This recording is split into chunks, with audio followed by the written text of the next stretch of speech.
wabarakatuh.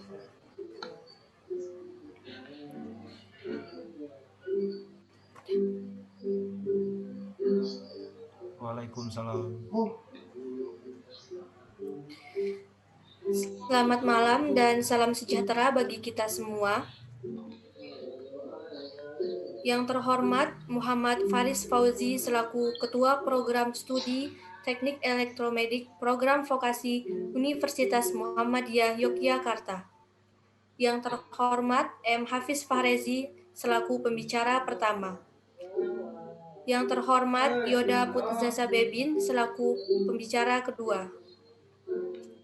Yang kami hormati para peserta webinar Nasional Teknologi Elektromedis Universitas Muhammadiyah Yogyakarta tahun 2021. Para hadirin sekalian yang berbahagia, puji syukur mari kita panjatkan atas kehadirat Allah Subhanahu wa taala yang telah memberikan kita izin sehingga kita dapat berkumpul melaksanakan acara webinar nasional Teknik Elektromedis Universitas Muhammadiyah Yogyakarta.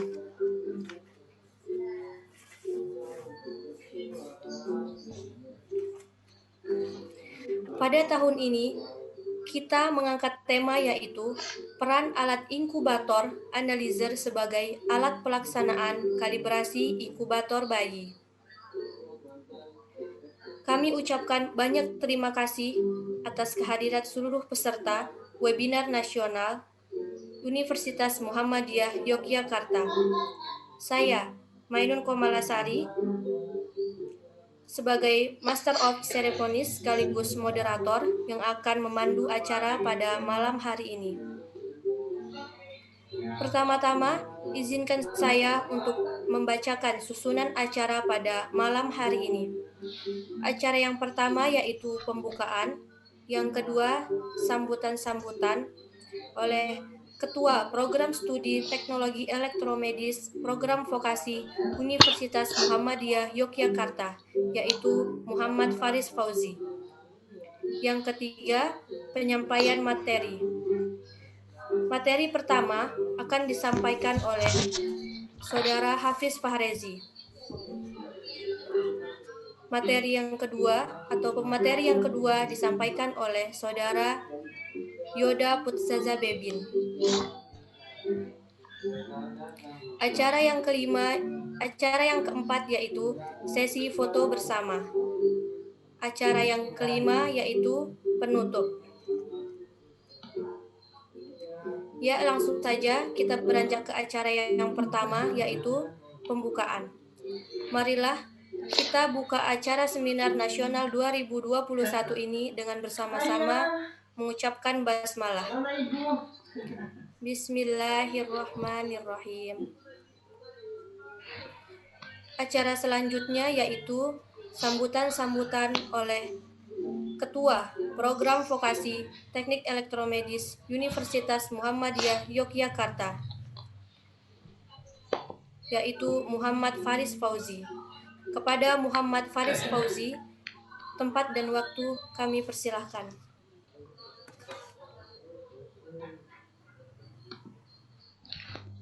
Cek, kedengaran suara saya?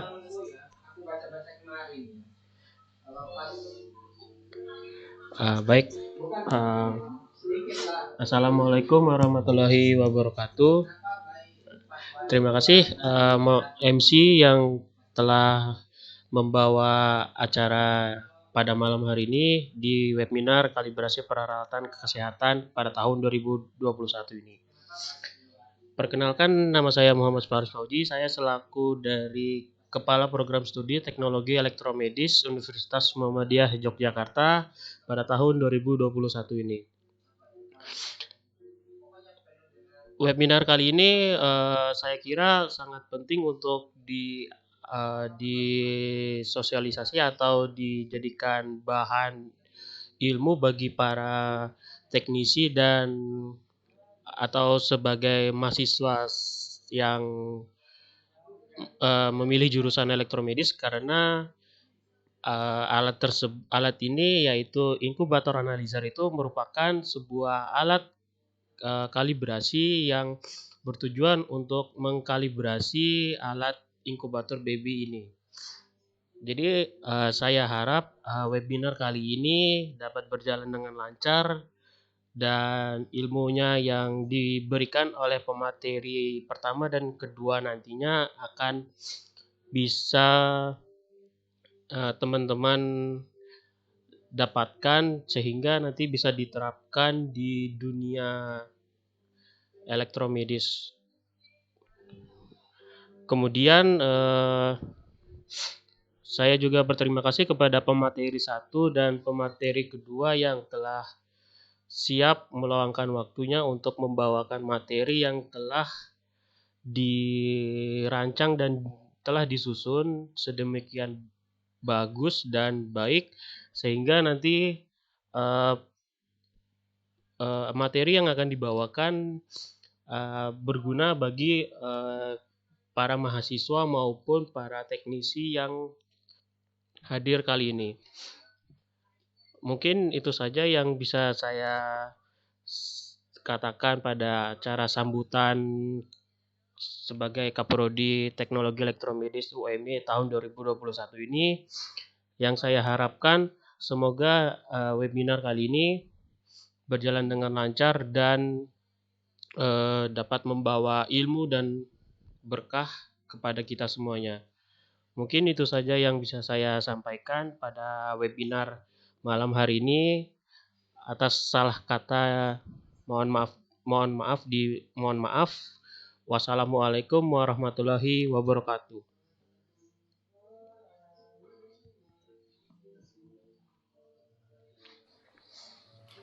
Baik, terima kasih atas sambutannya.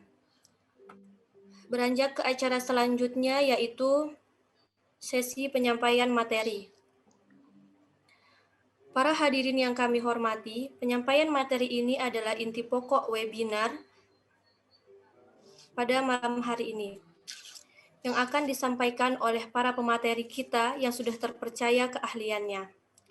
Seperti di masa sekarang, di mana pandemi COVID-19 mewabah di seluruh Indonesia maupun di luar negeri, membuat kebutuhan alat kesehatan sangat diperlukan untuk menunjang rumah sakit sebagai tempat untuk menampung para pasien.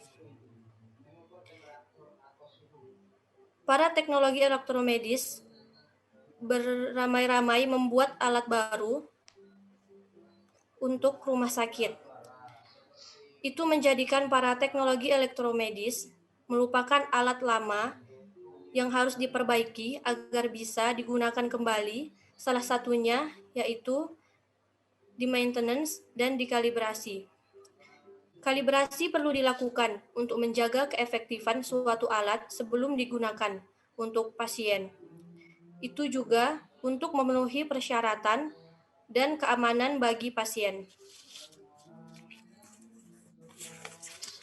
Sebelum kita lanjut, izinkan saya untuk membacakan biodata para narasumber kita atau para pemateri kita pada hari ini. Yang pertama yaitu Saudara M. Hafiz Fahrezi. Nama lengkap M. Hafiz Fahrezi, riwayat pendidikan SD di sekolah SD di Negeri 147 Palembang, SMP Negeri 1 Palembang, SMA Negeri 3 Palembang, D3 Teknologi Elektromedis Universitas Muhammadiyah Yogyakarta. Dan selanjutnya pemateri kedua yaitu Yoda Putzaza Bebin. Tempat tanggal lahir Bengkulu 19 November 1999. Riwayat pendidikan SD Negeri 78 Kota Bengkulu 2016 sampai 2012. SMP Negeri 20 Kota Bengkulu 2012 sampai 2015 dan SMKN 2 Bengkulu dari 2015 sampai 2018. Baik, itulah tadi biodata dari para pemateri kita pada hari ini. Kemudian langsung saja untuk penyampaian materi.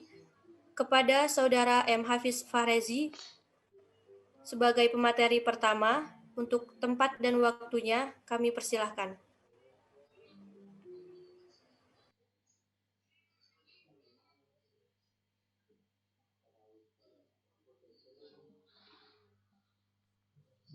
Baik, apa suara saya bisa didengar? Baik, langsung saja. Perkenalkan, nama saya Muhammad Hafiz Fahrezi. Pada kesempatan hari ini, saya akan menyampaikan materi mengenai kalibrasi peralatan kesehatan. Kalibrasi peralatan kesehatan ini terbagi menjadi 3 materi yang akan kita bahas. Yang pertama, metrologi, kedua, kalibrasi, dan yang ketiga, ketidakpastian. Bagi yang pertama, kita bahas adalah metrologi. Definisi dasarnya, metrologi adalah ilmu pengetahuan tentang pengukuran, atau kalau misalnya kita dalam bahasa Inggrisnya disebut sebagai the science of measurement. Nah, jadi mungkin teman-teman ada yang bingung nih, bedanya metrologi sama meteorologi. Kalau meteorologi itu ilmu yang membahas tentang kayak cuaca, tentang keadaan lingkungan alam yang ada di langit. Nah, kalau metrologi itu ilmu pengetahuan tentang pengukuran. Yang kita bahas di sini itu fokusnya itu di pengukuran. Nilainya tuh berapa sih? Nilai pastinya tuh berapa sih? Nilai yang diukur dari objek yang kita ukur tuh berapa sih? Itu yang kita bahas. Nah, jadi kenapa sih ilmu ini tuh kayak penting banget? Mengapa sih perlu ilmu metrologi ini? Kenapa harus diukur? Nah, hal itu dilakukan karena pengukuran itu dapat dilakukan dengan benar dan hasilnya dapat dipercayai. Supaya nanti hasil ukur kita tuh benar-benar akurat, benar-benar bisa kita yakini nilainya tuh benar-benar 5 volt, benar-benar 32 derajat Celcius. Jadinya nggak ada kesalahan pengukuran sehingga nggak ada yang namanya tuh trouble di dalam alat yang kita ukur. Nah, di metrologi ini terbagi menjadi yang namanya metrologi ilmiah. Ini nih kayak puncaknya. Nah, di bawah metrologi ilmiah ini dibagi lagi. Jadi yang namanya metrologi terapan. Kemudian metrologi terapan ini dibagi 2 lagi. Jadi metrologi legal sama metrologi industri. Nah, mungkin teman-teman pada bingung nih, metrologi ilmiah itu apa sih sebenarnya? Nah, metrologi ilmiah itu sebagai akar dari semua cabang metrologi, alias puncaknya. Nah, di metrologi ilmiah, yang kita bahas adalah fenomena-fenomena alam yang mendasari proses pengukuran, yang menghasilkan metode-metode pengukuran yang benar, dan bagaimana cara menganalisis hasil pengukuran atau kalibrasi. Selain itu, hasil dari kegiatan metrologi ilmiah adalah adanya standar pengukuran, yaitu acuan yang dapat diandalkan untuk dapat menentukan nilai pengukuran yang benar. Jadi sesuai namanya, metrologi itu kan ilmu yang mempelajari tentang pengukuran. Penemuan ilmiah, berarti sains. Nah, alias fenomena-fenomena alam. Nah, yang dibahas di metrologi ilmiah itu dibagi lagi. Jadi metrologi terapan. Kemudian langsung saja kita ke pembahasan berikutnya, yaitu metrologi legal sama metrologi industri. Tadi kan metrologi terapan dibagi 2 nih, metrologi terapan sama metrologi industri. Sesuai dengan namanya tadi, metrologi terapan itu berarti yang kita lakukan. Nah, yang kita lakukan itu dibagi lagi jadi 2, legal alias yang bersifat hukum, dan yang kedua di industri. Nah, kalau kalibrasi legal itu tuh atau metrologi legal adalah kalibrasi yang dilakukan oleh instansi yang diberi kewenangan oleh hukum serta terakreditasi oleh Badan Standarisasi KAN, Komisi Akreditasi Nasional, untuk menunjang keakurasi pengukuran yang berdampak pada transaksi ekonomi, kesehatan, dan keselamatan. Sesuai dengan namanya, legal. Berarti kita yang dibahas di sini berkaitan dengan hukum. Hukumnya tadi yaitu ditentukan oleh KAN atau Komisi Akreditasi Nasional. Nah, KAN inilah yang bakalan mengatur wewenang keakurasian dari hasil pengukuran tersebut, supaya nanti hasil pengukuran itu bisa digunakan pada ekonomi, kesehatan, bisa juga dalam bidang keselamatan. Kemudian yang selanjutnya kalibrasi industri. Kalibrasi industri yang umumnya dilakukan oleh industri untuk menunjang presisi pengukuran pada proses industri. Industri ini yang dibahas adalah kayak di perusahaan atau di tempat yang biasanya dilakukan oleh UKM sebagainya. Nah, kemudian yang materi selanjutnya adalah rantai ketelusuran. Rantai ketelusuran ini bentuknya tuh kayak piramid. Rantai ketelusuran ini merupakan rantai tak terputus dari beberapa perbandingan yang masing-masing dinyatakan dengan suatu ketidakpastian atau uncertainty. Tujuannya itu buat apa sih sebenarnya? Nah, jadi rantai ketelusuran ini digunain supaya kita bisa mastiin bahwa suatu hasil pengukuran atau nilai dari suatu standar terpaut dengan suatu acuan yang lebih tinggi dan seterusnya hingga standar primer. Nah, supaya lebih jelasnya lagi bisa kita lihat di gambar piramid ini. Di sini ada kayak bentuk piramid kan. Kenapa dibuat bentuk piramid? Itu tuh nandain kalau misalnya ada perubahan kasta kayak gitu. Dari kasta paling atas atau yang paling benar-benar akurat yaitu definisi satuan. Biasanya definisi satuan ini udah ditemuin oleh ilmuwan. Kayak 1 Newton tuh berapa sih gitu. Terus di bawahnya lagi ada standar primer negara lain sama standar primer nasional atau KIM-LIPI. Kenapa dibedain? Soalnya tiap negara tuh punya standar yang berbeda. Setiap negara tuh punya standar yang berbeda-beda. Kalau di Indonesia sendiri biasanya tuh bisa KIM-LIPI, Lembaga Ilmu Pengetahuan Indonesia. Kemudian di bawah dari LIPI itu ada namanya standar acuan atau secondary standard. Secondary standard ini adalah biasanya yang lakukan itu di laboratorium kalibrasi, khususnya yang terakreditasi, kayak BPFK dan sebagainya. Nah, kalau misalnya di bawahnya lagi, di bawah BPFK, di bawahnya lagi, itu ada yang namanya standar industri atau working standard. Working standard ini biasanya di perusahaan tempat kita bekerja. Kita kerja di PT Siemens.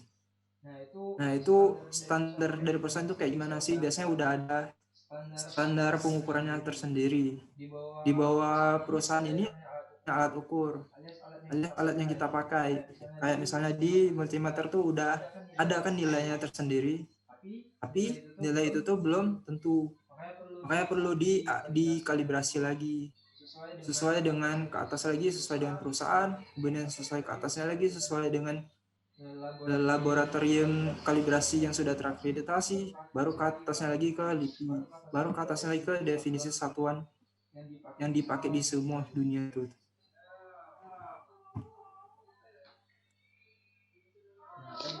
Kita udah bahas ke bagian pertama, yaitu tentang metrologi tadi.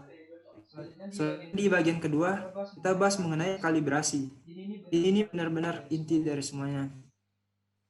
Jadi secara definisi, kalibrasi adalah suatu kegiatan untuk menentukan kebenaran konvensional nilai penunjukan alat atau instrumen ukur dengan cara membandingkannya terhadap standar ukurnya yang tertelusur ke standar nasional dan atau internasional. Sebelumnya tadi kan kita udah belajar tuh rantai ketelusuran tadi, kayak segitiga tadi, piramid tadi. Nah, kegiatan kalibrasi ini sebenarnya intinya tuh membandingkan supaya standar ukur yang kita ukur ini di objek yang kita ukur ini supaya sesuai dengan ke standar nasional atau internasional.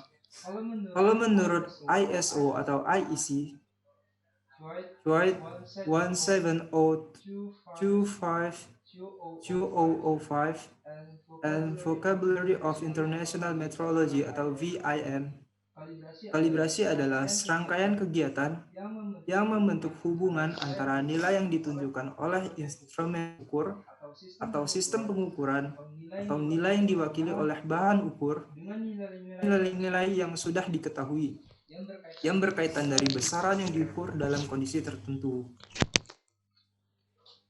Nah, di kalibrasi ini ada 4 prinsip dasar yang perlu kita ketahui. Ada objek ukur, standar ukur, operator, dan lingkungan. Jadi yang pertama adalah objek ukur. Objek ukur ini biasanya kita namain sebagai unit under test, atau bisa juga dinamain sebagai device under test, DUT. Objek ukur ini ialah objek yang kita ukur. Misalnya karena topik hari ini tentang incubator analyzer. Jadi yang kita ukur, objek yang kita ukur atau DUT-nya adalah incubator atau baby incubator. Nah, prinsip dasar yang kedua adalah standar ukur atau alat standar kalibrasi, prosedur atau metode standar yang mengacu ke standar kalibrasi internasional atau prosedur yang dikembangkan sendiri oleh laboratorium yang sudah teruji atau diverifikasi. Standar ukur ini mengacu kepada di rantai ketelusuran tadi. Kayak objeknya itu harus sesuai dengan yang kita telusurin tadi. Kemudian prinsip dasar yang ketiga adalah operator atau teknisi. Dipersyaratkan operator atau teknisi yang mempunyai kemampuan teknis kalibrasi atau bersertifikat. Operator atau teknisi ini ialah kita ini, mahasiswa teknologi elektromedis, atau bisa juga ke teknisi laboratorium dan sebagainya, alias orang yang mengukur alat tersebut. Kemudian yang keempat adalah lingkungan yang dikondisikan. Lingkungan ini bisa berupa suhu dan kelembapan supaya selalu terkontrol, bisa juga faktor lingkungan luar atau selalu diminimalkan dan sumber ketidakpastian pengukuran. Selanjutnya, di kalibrasi nggak mungkin kan kita kalibrasi asal-asalan. Jadi di kalibrasi ada syaratnya tersendiri. Ada 5 syarat. Yang pertama, standar acuan yang mampu telusur ke standar nasional atau ke internasional. Standar acuan ini seperti yang kita pelajarin tadi di rantai ketelusuran, bisa mengacu ke LIPI atau ke lembaga internasional juga bisa. Kemudian yang kedua adalah metode kalibrasi yang diakui secara nasional atau internasional. Jadi setiap kita melakukan kalibrasi pasti udah ada kan metode atau cara mengkalibrasi yang benar tuh kayak gimana, pasti udah ada pakemnya. Kemudian yang ketiga adalah personil kalibrasi. Personel kalibrasi ini harus orang yang terlatih, yang dibuktikan dengan sertifikasi dari laboratorium yang terakreditasi. Kalau misalnya di TEM atau teknisi elektromedik, teknologi elektromedik, sebelumnya kan sebelum menjadi teknisi kita harus melakukan sertifikasi terlebih dahulu kan, supaya nyatain nih kalau kita tuh benar-benar layak buat mengkalibrasi alat ini, makanya diperlukan sertifikasi tersebut. Kemudian yang keempat adalah ruangan atau tempat kalibrasi yang terkondisi seperti suhu, kelembapan, tekanan udara, aliran udara, dan kedap getaran. Kemudian yang kelima, alat yang dikalibrasi dalam keadaan berfungsi baik atau tidak rusak.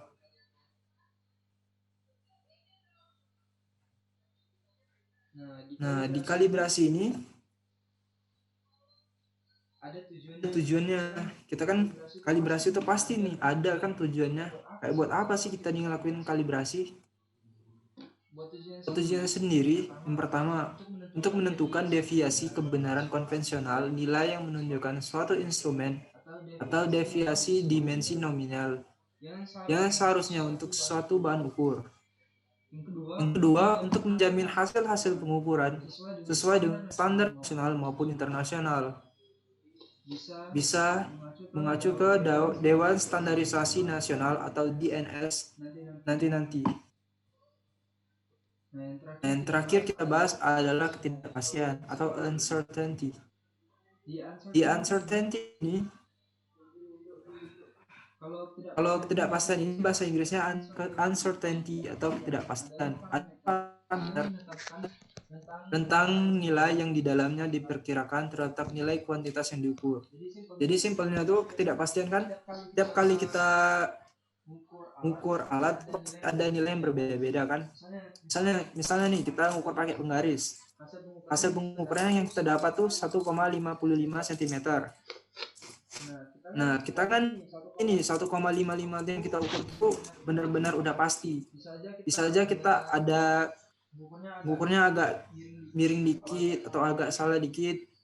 Makanya dikasih pasal ini atau uncertainty ini.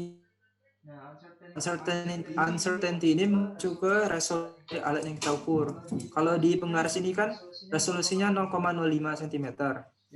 Jadi uncertainty dari resolusi dari alat yang kita ukur ini. Jadi kalau misalnya 0,05 cm resolusinya, maka resolusi uncertainty-nya dibagi 2, jadi 0,1 cm. Jadi dari 0,1 jadi 0,05 cm. Nah, yang terakhir di ketidakpastian ini dibagi lagi jadi 2. UC itu artinya tuh uncertainty, kependekan dari ketidakpastian. Jadi dibagi 2, tipe A sama tipe B. Kalau tipe A itu berasal dari proses kalibrasi. Kalau tipe B berasal dari luar proses kalibrasi. Atau tipe B itu di luar. Nah, di tipe A ada terbagi lagi menjadi beberapa. Yang pertama, pengukuran berulang. Pengukuran berulang ini tiap kali kita mengukurkan nggak mungkin kan cuman sekali itu udah tok bener banget. Pasti kalau misalnya kita pakai multimeter, kan hasilnya tuh kadang 4,97, terus tiba-tiba 4,98, tiba-tiba lagi jadi 4,99. Itu yang dinamakan pengukuran berulang. Kemudian yang kedua ada regresi linear, metode kalibrasi, kondisi lingkungan, personil penguji, atau bisa juga alat bantu atau media. Kemudian yang tipe B terbagi menjadi 4, sertifikat. Maaf atas gangguannya tadi, karena atas keterbatasan waktu Zoom jadi agak kepotong sedikit. Tadi sudah sampai ke yang ketiga, yaitu ketidakpastian. Jadi di ketidakpastian tadi kan ada 2 tipe. Ada tipe A sama tipe B. Yang tipe A itu berasal dari proses kalibrasi tersebut. Kalau tipe B berasal dari luar proses kalibrasi. Jadi tipe A itu dari dalam, tipe B dari luar. Sebelumnya tadi kan ada yang ke pengukuran berulang. Berarti yang kedua di regresi linear. Nah, regresi linear ini kalau kita pisah artinya regresi itu artinya penyusutan, kalau linear itu artinya garis lurus. Maksudnya tuh apa sih regresi linear? Jadi pas kita sebelumnya kan kalau misalnya melakukan proses kalibrasi atau pengukuran tuh pasti dilakukan pengukuran berulang. Nah, dari hasil pengukuran berulang itu dapatlah kan beberapa data. Nah, data-data itu kita kumpulin, terus kita buat jadi dalam bentuk grafik. Nah, grafik ini dibuat dalam bentuk garis lurus atau linear. Dari hasil data tersebut, kita melakukan penyusutan data. Kita dapetin lagi nih angka dari total pengukuran berulang tersebut berapa sih hasilnya, atau regresinya tuh berapa sih. Itu yang dimaksud dengan regresi linear. Terus yang ketiga ada metode kalibrasi. Metode kalibrasi ini yaitu tadi sesuai dengan pakem dari perusahaan yang membuat alat tersebut. Pasti udah ada cara-caranya tersendiri, proses pengukuran itu harus gimana, udah ditentuin dari si produsen alat tersebut. Kemudian yang keempat ada dari lingkungan. Kondisi lingkungan itu bisa dari kelembabannya berapa sih, suara yang dihasilkan tuh berapa sih, terus juga bisa juga panas atau enggak alatnya. Nah, terus yang kelima ada personil penguji atau dari si teknisi Teknisi ini kan yang satu dari sumber ketidakpastian ini. Bisa jadi si penguji ini bisa melakukan kesalahan pengkalibrasian. Jadi juga si penguji ini matanya agak minus, jadinya kebacanya salah dan sebagainya. Terus yang keenam ada alat bantu atau media. Alat bantu atau media ini bisa dari banyak hal. Bisa dari komputer, bisa dari HP dan sebagainya. Kemudian buat yang tipe B dibagi lagi jadi 4. Ada sertifikat standar yang pertama. Sertifikat standar ini yang dikeluarin Bisa dari BPFK, bisa juga dari KAN, bisa juga dari LIPI. Yang sebelumnya udah kita bahas di rantai ketelusuran. Terus yang kedua, resolusi. Resolusi ini berasal dari ukuran alat tersebut. Jadi kan sebelumnya kan udah saya contoh resolusi dari penggaris nih, misal resolusinya 0,1 cm. Berarti resolusi ketidakpastiannya dibagi dua, jadi 0,05 cm. Kemudian yang ketiga ada spesifikasi alat. Nah, spesifikasi alatnya ada banyak. Bisa dari kapan sih alat ini dibuat, bisa juga dari berapa tegangan yang dibutuhkan, bisa juga berapa sih suara yang dihasilkan, panas yang dihasilkan. Itu spesifikasi alat. Kemudian yang keempat itu buku atau jurnal penelitian. Buku atau penelitian ini bisa dari hasil dari penelitian. Jadi kan tiap kali tiap dari penelitian pasti berbeda-beda. Ada sih peneliti A, hasilnya tuh 4,97. Ada juga yang bilang di peneliti B, hasilnya tuh 4,98. Jadi tiap penelitian tuh biasanya berbeda-beda. Oke, sampai sini saja. Saya rasa semua materi yang telah sampaikan sudah cukup. Atas perhatiannya saya ucapkan terima kasih. Saya kembalikan kepada moderator dan MC. Assalamualaikum warahmatullahi wabarakatuh.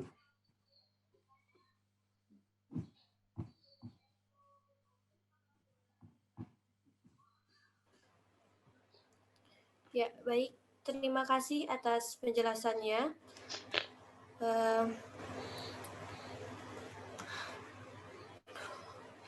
Yaitu beranjak ke acara selanjutnya, ke materi kedua, yang akan disampaikan oleh Saudara Yoda Putzazabebin. Kepada Yoda Putzazabebin, untuk tempat dan waktu dipersilahkan. Oke. Assalamualaikum warahmatullahi wabarakatuh. Terima kasih untuk moderator yang telah memperkenalkan saya untuk mengisi materi, yaitu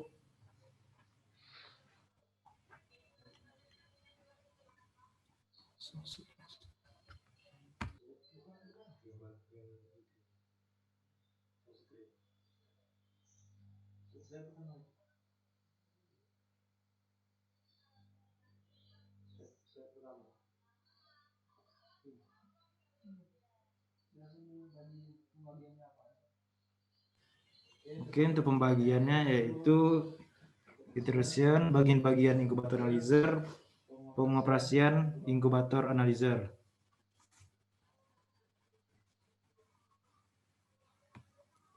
Inkul2 adalah inkubator analyzer portable yang berfungsi untuk memverifikasi pengoperasian dan keadaan lingkungan baby inkubator, transport inkubator, dan radian marmer atau infant marmer. Analyzer akan memverifikasi parameter yang penting digunakan untuk keselamatan bayi dari waktu ke waktu. Parameter ini meliputi suhu, aliran udara, suara atau kebisingan, dan kelembapan. Analyzer memiliki baterai yang dapat diisi ulang dan dapat tetap berada di ruang inkubator hingga 24 jam. Inkubator analyzer adalah suatu alat uji untuk mengukur kondisi-kondisi yang ada dalam inkubator seperti temperatur, kelembapan, tingkat kebisingan, dan karakteristik aliran udara.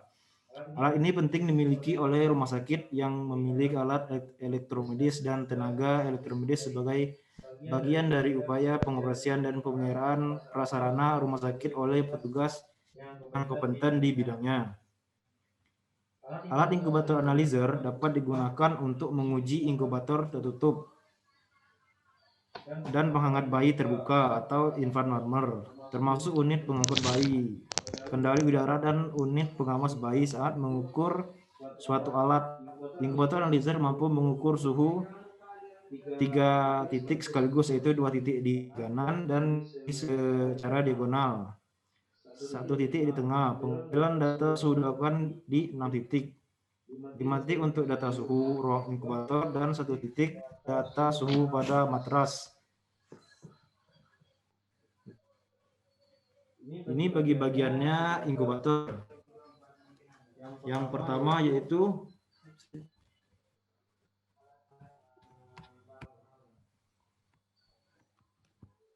incubator. Yang kedua airflow, prop airflow. Yang ketiga prop amenity. Yang keempat prop suara atau kebisingan. Dan yang kelima temperatur prop.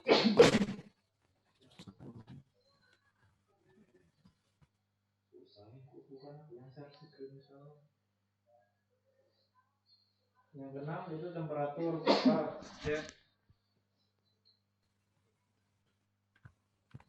keenam itu temperatur konektor merah, kuning, putih, biru dan hijau. Yang tujuh yaitu tempat dudukannya. Yang ke-8 yaitu tripod, 9 USB kabel konektor.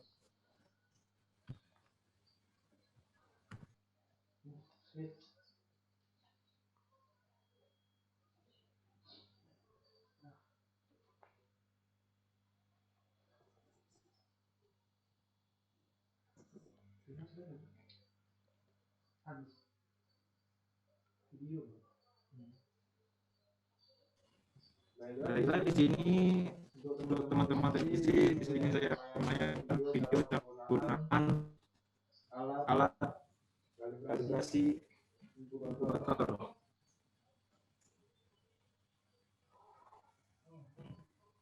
Nah, di sini itu ada alat inkubator, baby inkubator.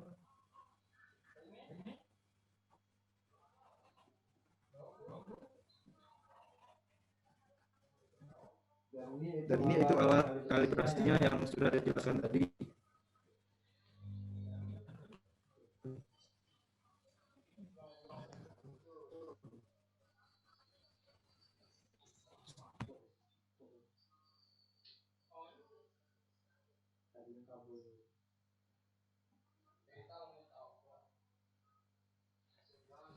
Nah, ya, ini itu untuk kabel sensor suhu masing-masing. Untuk sensor di sini, probe di sini yaitu tidak boleh ketika kita memakainya itu tidak boleh berbeda, itu kan mempengaruhi nilai dari setting probe tersebut.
Dan di sini itu probe masing-masing suhu yaitu sensor flux, sensor kelembapan, ruangan, dan kalibrasi.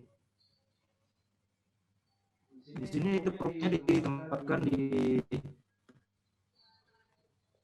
colokan probe masing-masing, itu sudah ada namanya di sini. Jangan sampai kebalik karena itu akan mempengaruhi probe itu tersebut.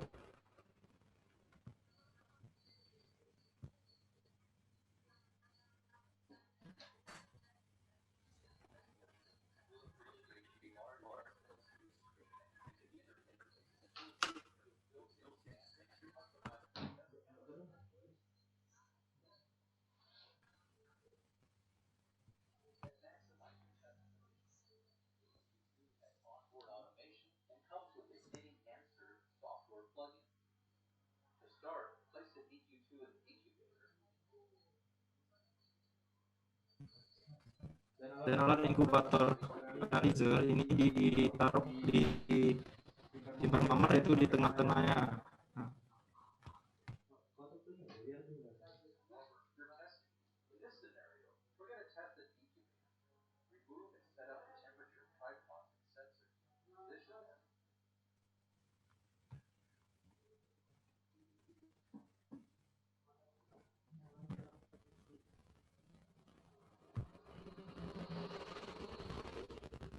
Nah, di sini itu ada menunya. Yang pertama yaitu inkubator.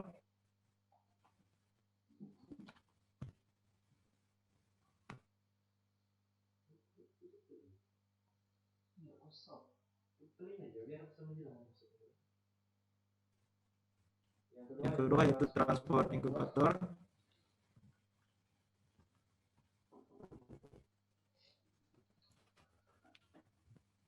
Itu kita pilih menu, select, dan F1.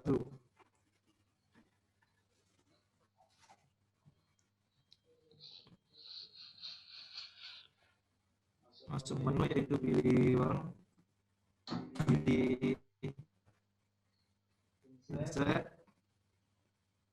tekan tombol tes.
Ya teman-teman, itulah tentang cara penggunaan alat inkubator analyzer. Mungkin itu saja yang dapat saya sampaikan. Lebih kurangnya maaf. Kembalikan ke moderator.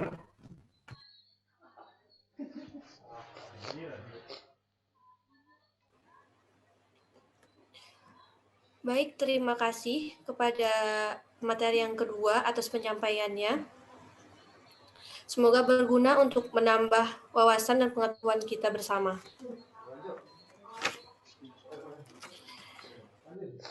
Kemudian lanjut ke acara selanjutnya, yaitu sesi foto bersama sebagai kenang-kenangan untuk mengabadikan momen ini.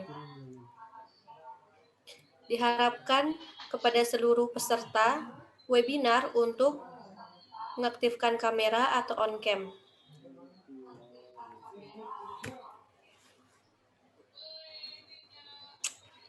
Sesi foto bersama akan dimulai dalam hitungan ketiga. Semua hadap kamera.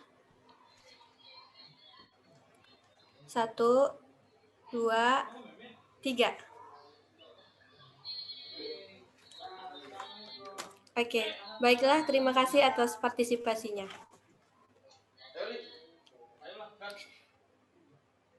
Ke acara selanjutnya, yaitu yang terakhir. Para hadirin yang saya hormati, akhirnya sampailah kita pada acara terakhir webinar nasional Teknologi Elektromedis Universitas Muhammadiyah Yogyakarta tahun 2021.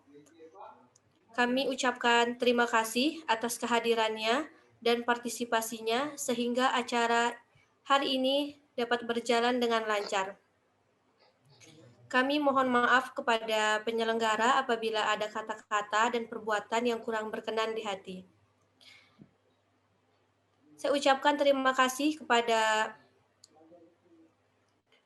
Muhammad Faris Fauzi selaku ketua atas kehadirannya, dan saya ucapkan terima kasih kepada pemateri-pemateri kita, Saudara M. Hafiz Fahrezi dan Yoda Putzaza Bebin atas waktunya. Semoga apa yang disampaikan oleh